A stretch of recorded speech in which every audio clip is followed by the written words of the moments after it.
नमस्कार दोस्तों, स्वागत है आपका एक बार फिर से हमारे YouTube चैनल जिज्ञासा.1 में।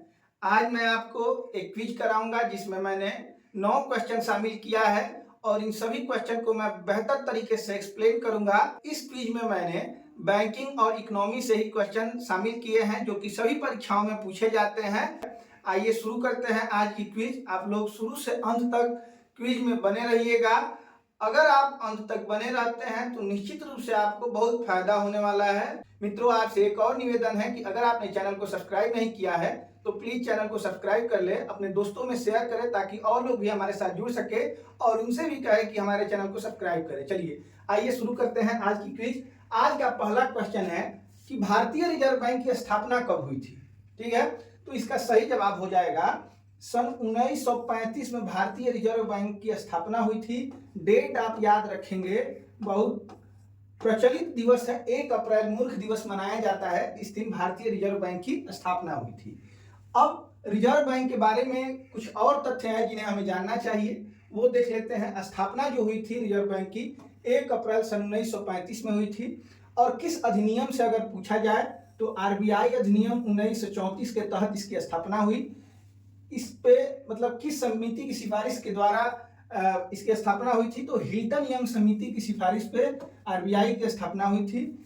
अगर पूछा जाए कि आरबीआई मतलब कि रिजर्व बैंक ऑफ इंडिया का राष्ट्रीयकरण कब हुआ था, तो ये डेट याद रखेंगे 1 जनवरी 1949 में इसका राष्ट्रीयकरण हुआ था। भारत का केंद्रीय बैंक कौन सा है अगर पूछा जाए तो ऑप्शन में होता है सेंट्रल बैंक ऑफ इंडिया, जो कि केंद्रीय बैंक नहीं है। भारत का एकमात्र केंद्रीय बैंक कौन सा है, तो आरबीआई मतलब कि रिजर्व बैंक ऑफ इंडिया है। ठीक है, बैंकों का बैंक किसे कहा जाता है, तो आरबीआई को कहा जाता है। या अगर आपसे पूछा जाए कि सरकार का बैंक किसे कहा जाता है, तो आरबीआई ही इसका सही जवाब होगा। ठीक है, अब इंपीरियल बैंक के बारे में देख लेते हैं मित्रों, और ये क्यों इंपॉर्टेंट है ये भी आप समझिएगा। इस बैंक मतलब आरबीआई से पहले इंपीरियल बैंक ने भारत में केंद्रीय बैंक के रूप में कार्य किया था। इसलिए इंपॉर्टेंट है कि आज जो कार्य आरबीआई कर रही है वही काम इंपीरियल बैंक ने कभी किया था। मतलब आरबीआई से पहले इंपीरियल बैंक ने किया था। इंपीरियल बैंक की स्थापना 27 जनवरी 1921 में हुई थी।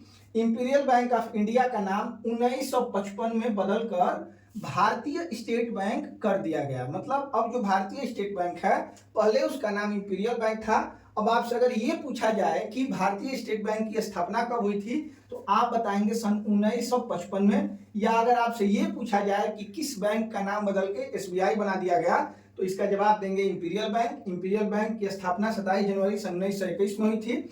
अब आगे चलते हैं। इसका राष्ट्रीयकरण भी मतलब इंपीरियल बैंक जो था उसमें 80% हिस्सेदारी निजी लोगों की थी। मतलब कि एक प्राइवेट बैंक था इंपीरियल बैंक। लेकिन 1955 में एसबीआई के रूप में इसका नाम परिवर्तित करके इसका राष्ट्रीयकरण कर दिया। अब जो शेयर होंगे वो आधे से ज्यादा सरकार के शेयर होंगे। मतलब अब ये पब्लिक सेक्टर बैंक बन गया 1955 के बाद। ठीक है, इंपीरियल बैंक ऑफ इंडिया की स्थापना किस अधिनियम से हुई थी, तो आप याद रखेंगे इंपीरियल बैंक एक्ट 1920 याद रखेंगे। 1920 के अधिनियम के तहत ये 27 जनवरी 1921 को इसकी स्थापना हुई थी। अधिनियम का नाम था इंपीरियल बैंक एक्ट 1920। ठीक है, अब आगे चलते हैं। थोड़ा बैंकिंग इतिहास के बारे में देख लेते हैं कि सबसे पहले भारत का पहला यूरोपियन बैंक अगर पूछा जाए तो आप इसका जवाब देंगे द बैंक ऑफ हिंदुस्तान, याद रखेंगे।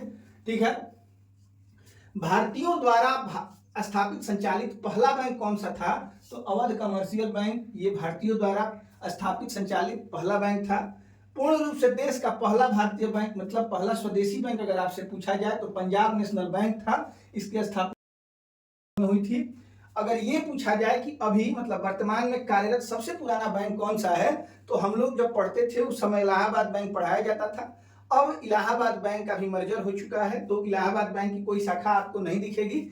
इसका जवाब हो जाएगा कि अभी वर्तमान में सबसे पुराना बैंक अगर कोई कार्यरत है तो वो है पीएनबी मतलब पंजाब नेशनल बैंक। चलिए चलते हैं अगले क्वेश्चन पे।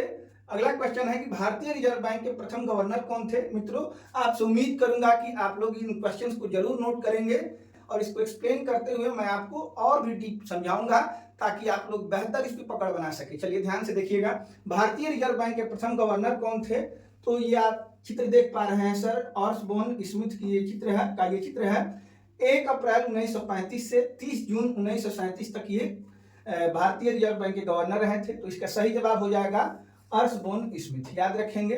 अब गवर्नर्स के बारे में कुछ तथ्य हैं जिन्हें आपको जानना चाहिए, जैसे कि आरबीआई के पहले गवर्नर अर्शबोन स्मिथ, जहाँ बताया गया है। आरबीआई के पहले भारतीय गवर्नर के बारे में पूछा जाए तो सीडी देशमुख, ये सीडी देशमुख का इमेज है, आप देख सकते हैं, ठीक है। आरबीआई के राष्ट्रीयकरण कब हुआ था आरबीआई का? अभी पिछले क्वेश्चन में मैंने आपको बताया कि 1 जनवरी 1949 को राष्ट्रीयकरण हुआ था। उस समय कौन थे गवर्नर? तो सीडी देशमुख ही उस समय गवर्नर थे। अगर ऐसे पूछा जाए कि भारत की स्वतंत्रता के समय आरबीआई के गवर्नर कौन थे, तो इसका भी सही जवाब सीडी देशमुख होगा। एक और क्वेश्चन है जो कि एकमात्र आरबीआई गवर्नर जो आगे चलकर प्रधानमंत्री बने हैं, ये आप याद रखेंगे, मनमोहन सिंह। कभी कभी इनका क्रम भी पूछ लिया जाता है कि ये किस क्रम के गवर्नर थे, तो आप बताएंगे कि 15वें गवर्नर थे ये आरबीआई के। सबसे कम अवधि के लिए आरबीआई गवर्नर कौन बने? अमिताभ घोष सबसे कम दिनों के लिए आरबीआई के गवर्नर बने हैं। आरबीआई के वर्तमान गवर्नर अगर आपसे पूछे जाए तो शक्तिकांत दास का नाम आप बताएंगे, और इनका क्रम अगर पूछा जाए तो अभी तक भारत में आरबीआई के 25 गवर्नर बन चुके हैं, ये 25वें गवर्नर हैं शक्तिकांत दास। चलिए तो आगे चलते हैं, अगले क्वेश्चन पे देखते हैं कि वह दर जिस पर वाणिज्यिक बैंक अपने पास उपलब्ध अतिरिक्त धन को आरबीआई के पास रखते हैं क्या कहलाता है? मतलब आरबीआई अगर किसी वाणिज्यिक बैंक से पैसा लेती है तो उस पे जो ब्याज दर होता है उसको क्या कहते हैं, ये पूछा गया है। तो रिवर्स रेपो रेट इसको कहते हैं, ये आप 2 नंबर याद रखेंगे, ठीक है। मतलब वाणिज्यिक बैंक अपने पैसे को आरबीआई के पास रखते हैं तो आरबीआई उनको ब्याज देता है, जो कि रिवर्स रेपो दर के हिसाब से उसको ब्याज दिया जाता है, ठीक है। अब थोड़ा सा कुछ और टर्म्स है, जैसे बैंक दर के बारे में अगर आपसे पूछा जाए कि बैंक दर क्या है, तो बैंक दर वह दर है जिस दर पर केंद्रीय बैंक का मतलब क्या है? आरबीआई, ठीक है, रिजर्व बैंक ऑफ इंडिया, व्यापारिक बैंकों को उनकी प्रथम श्रेणियों की प्रतिभूति के आधार पर ऋण प्रदान करते हैं, ठीक है। और करेंट बैंक रेट अगर आपसे पूछा जाए तो 6.75, मोस्ट इंपॉर्टेंट बात है, आप इसको जरूर याद रखेंगे कि करेंट बैंक रेट क्या है, तो ये 6.75% है। ये वो दर है जिस पे आरबीआई बैंक को उधार देती है, लेकिन ये लंबी अवधि के लिए रेट लगाया जाता है। आगे चलते हैं, नगद आरक्षित अनुपात, इसको अंग्रेजी में बोलते हैं कैश रिजर्व रेशियो, मतलब कि शॉर्टकट में CRR बोलते हैं। ये क्या है थोड़ा एक बार देख लेते हैं। नगद आरक्षित अनुपात, प्रत्येक वाणिज्यिक बैंक अपनी कुल जमा राशि का एक निश्चित भाग आरबीआई के पास नगद रखने को बाध्य होता है, जिसे नगद आरक्षित अनुपात कहा जाता है, ठीक है। मतलब बैंक कोई भी हो, जितनी जमा राशि होती है उसका कुछ परसेंट आरबीआई में वो आरक्षित मतलब रिजर्व रखता है, जिसे CRR कहा जाता है। अगर आपसे पूछा जाए कि CRR कितने परसेंट तक हो सकता है, तो बताएंगे कि 3% से 20% के बीच कुछ भी हो सकता है। अगर वर्तमान में पूछा जाए CRR तो आप बताएंगे 4.5% CRR है। और SLR के बारे में अगर पूछा जाए, मतलब सांविधिक तरलता अनुपात इसको हिंदी में बोलते हैं, ये है अभी 18%। ज्यादा इंपॉर्टेंट ये रेट आपको पता होना चाहिए, जब भी आरबीआई रिव्यू करती है अपनी मॉनेटरी पॉलिसी को तो ये बदल जाते हैं, इस पे आपको हमेशा ध्यान रखना है। हर 3 महीने पे इस पे आपको एक बार इसकी जानकारी होनी चाहिए, जाके आरबीआई के साइट पे आप चेक कर सकते हैं, ठीक है। चलते हैं अगले स्लाइड पे। अब रेपो रेट के बारे में समझिए। रेपो का अर्थ होता है पुनः खरीद, रीपर्चेज होता है, ठीक है। यह एक ऐसी सुविधा है जिसे आरबीआई व्यापारिक बैंकों को प्रदान करता है, जिससे व्यापारिक बैंक अपनी सरकारी प्रतिभूतियों के माध्यम से अत्यंत कम समय के लिए ऋण प्राप्त कर सकते हैं। देखिए रेपो रेट क्या है, जब किसी वाणिज्यिक बैंक को आरबीआई से लोन लेना होगा, लेकिन ये लोन कितने समय के लिए होता है, तो अत्यंत कम समय के लिए होता है, उस पर जो ब्याज दर लगता है उसको क्या कहते हैं, रेपो रेट कहते हैं। अगर करंट रेपो रेट आपसे पूछा जाए तो 6.5% वर्तमान में रेपो रेट है, ठीक है। चलिए अगले क्वेश्चन पे चलते हैं। अगला क्वेश्चन मैंने लिया है कि भारत में प्रथम चरण में बैंकों का राष्ट्रीयकरण कब हुआ था। जैसा कि आप जानते हैं कि भारत में 2 चरणों में बैंकों का राष्ट्रीयकरण हुआ था, तो इसमें पहले चरण के बारे में पूछा जा रहा है। इसका सही जवाब हो जाएगा 1969 में प्रथम चरण का राष्ट्रीयकरण हुआ था।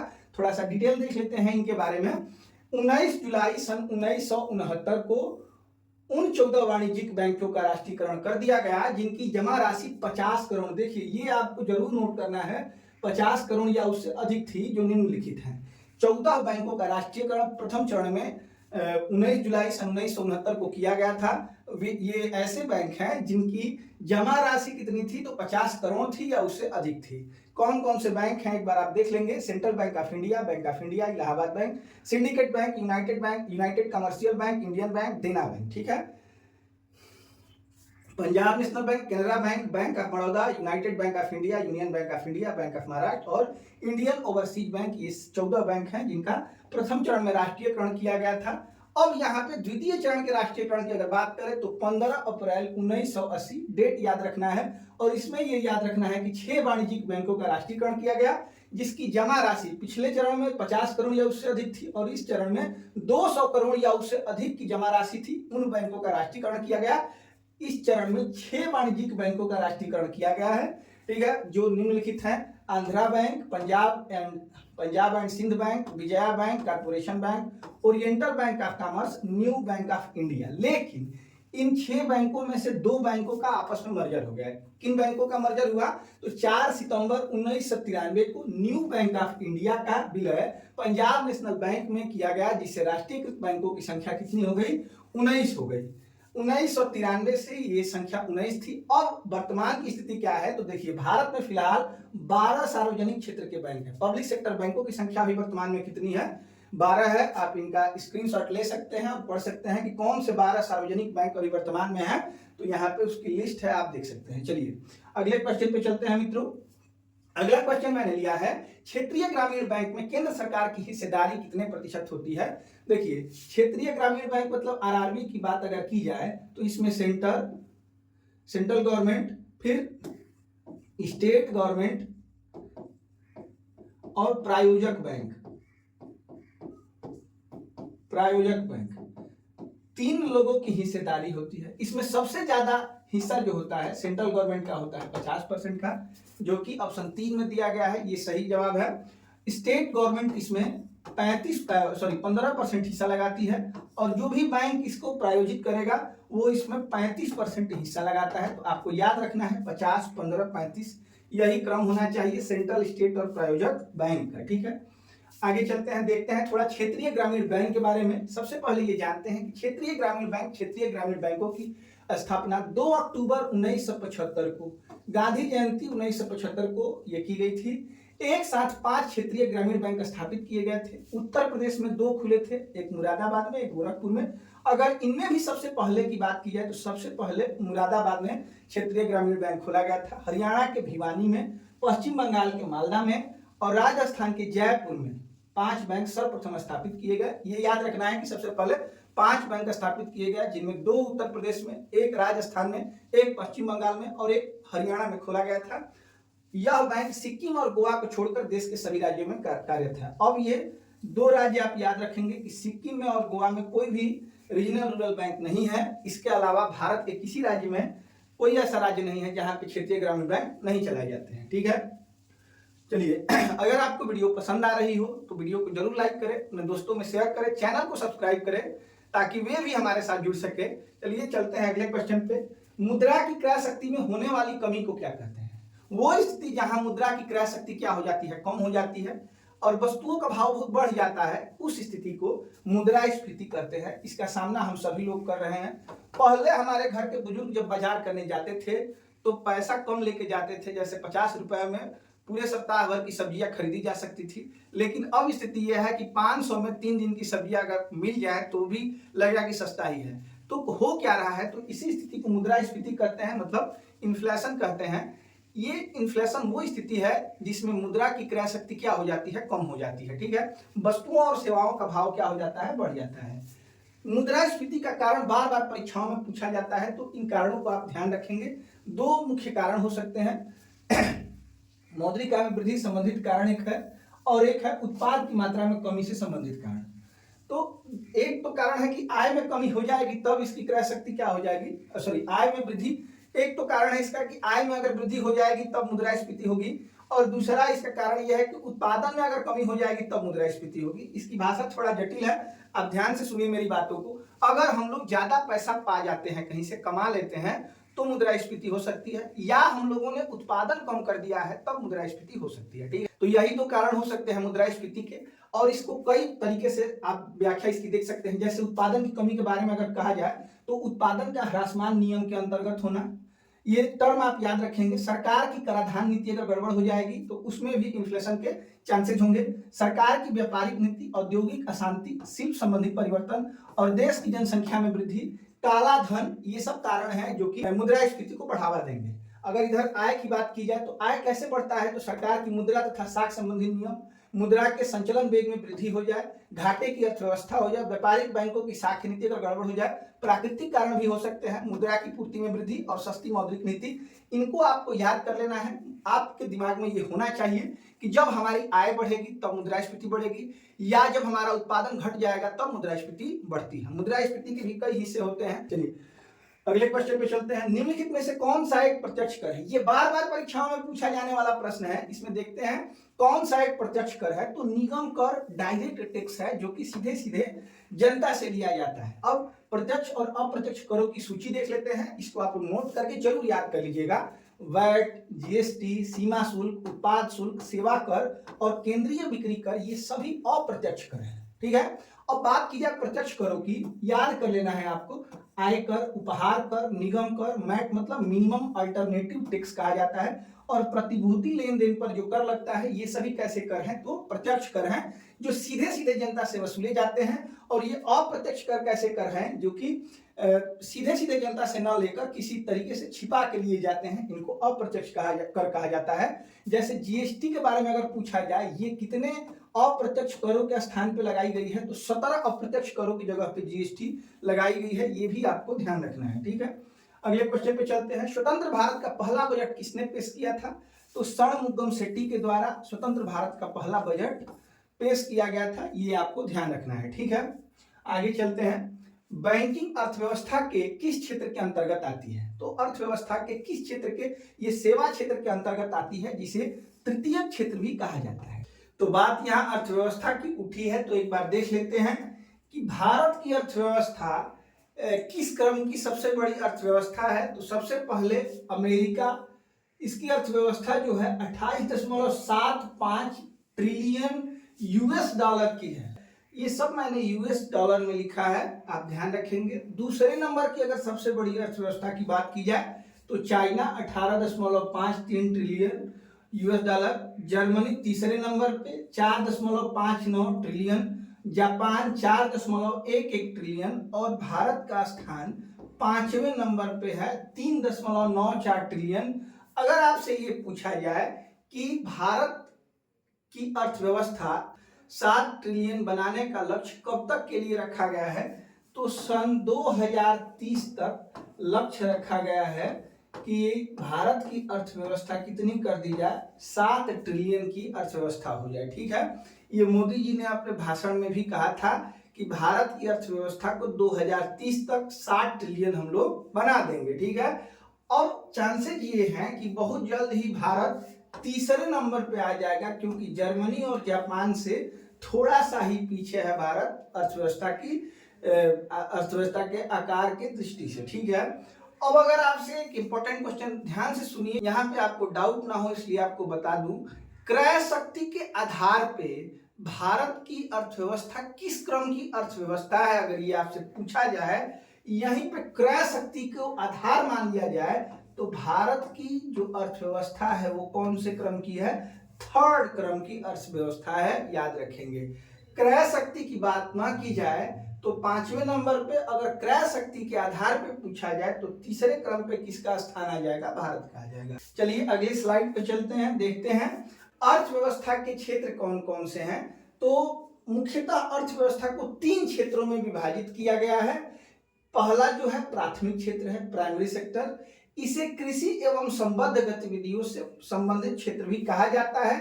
इसके अंतर्गत अर्थव्यवस्था के प्राकृतिक क्षेत्रों का लेखांकन किया जाता है। मतलब इसमें कृषि या उससे संबंधित जो क्षेत्र होते हैं उनको रखा गया है प्राथमिक क्षेत्र में। अब देख लेते हैं क्षेत्र कौन कौन से हैं।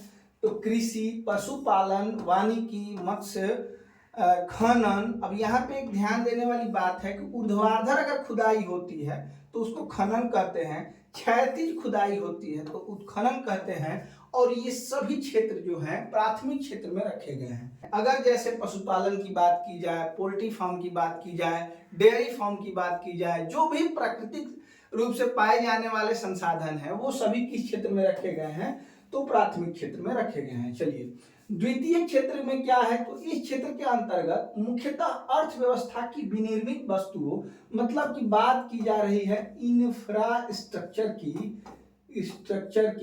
इंफ्रास्ट्रक्चर से रिलेटेड जो भी वस्तुएं होंगी वो किसके अंतर्गत आएंगी। आइए देख लेते हैं द्वितीय क्षेत्र के अंतर्गत क्या क्या आता है। तो सबसे पहले भवन निर्माण, ये अस्थायी रूप से निर्माण है। कपड़ा, ब्रेड, विद्युत, गैस, जलापूर्ति इत्यादि से संबंधित कार्य किसके अंतर्गत आते हैं, तो द्वितीय क्षेत्र के अंतर्गत आते हैं। अगले क्षेत्र को देखते हैं, तृतीयक या सेवा क्षेत्र इसे कहा जाता है। मतलब इस क्षेत्र में अर्थव्यवस्था के प्राथमिक और द्वितीय क्षेत्र को अपनी उपयोगी सेवाएं प्रदान की जाती है। इसके अंतर्गत परिवहन, संचार, बीमा, व्यापार, बैंकिंग, भंडारण और सामुदायिक सेवा इसके अंतर्गत आते हैं। प्राथमिक और द्वितीय क्षेत्र को ये प्रभावित करता है। ये प्राथमिक और द्वितीय क्षेत्र को सेवाएं प्रदान करता है ये क्षेत्र। तो इस क्षेत्र में मुख्यतः क्या आते हैं, तो परिवहन, संचार, बीमा, व्यापार, बैंकिंग, भंडारण, सामुदायिक सेवा। और प्रश्न में बैंकिंग के बारे में ही पूछा गया था कि यह किसके अंतर्गत आती है बैंकिंग, तो आप बताएंगे कि ये तृतीय क्षेत्र या सेवा क्षेत्र के अंतर्गत आती है। चलिए आइए देखते हैं अर्थव्यवस्था के अन्य कौन से क्षेत्र हो सकते हैं। तो एक चतुर्धातुक क्षेत्र है, बहुत कम बुक्स में दिया गया है, लेकिन आप देख लेंगे तो हो सकता है कि अगर किसी परीक्षा में इससे भी क्वेश्चन पूछे तो आप बता पाए। अर्थव्यवस्था के इस क्षेत्र में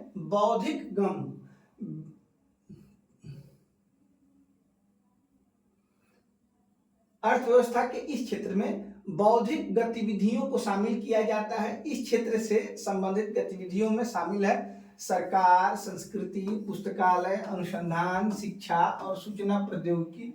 इसे चतुर्धातुक क्षेत्र में रखा गया है। पंच संख्यक क्षेत्र की बात की जाए तो इसमें विश्वविद्यालय, मीडिया, विज्ञान, गैर लाभ संस्थान जो भी हैं उसको पंच संख्यक क्षेत्र में रखा गया है। हालांकि अगर आपसे ये पूछा जाए कि अर्थव्यवस्था को मुख्यतः कितने भागों में बांटा जाता है, तो आप केवल 3 ही क्षेत्र बताएंगे, प्राथमिक, द्वितीयक और तृतीयक। उम्मीद है मित्रों आप लोगों को ये वीडियो जरूर पसंद आई होगी। अगर आपको ये वीडियो पसंद आई है तो चैनल को सब्सक्राइब करें, वीडियो को लाइक करें और अपने दोस्तों में शेयर करें।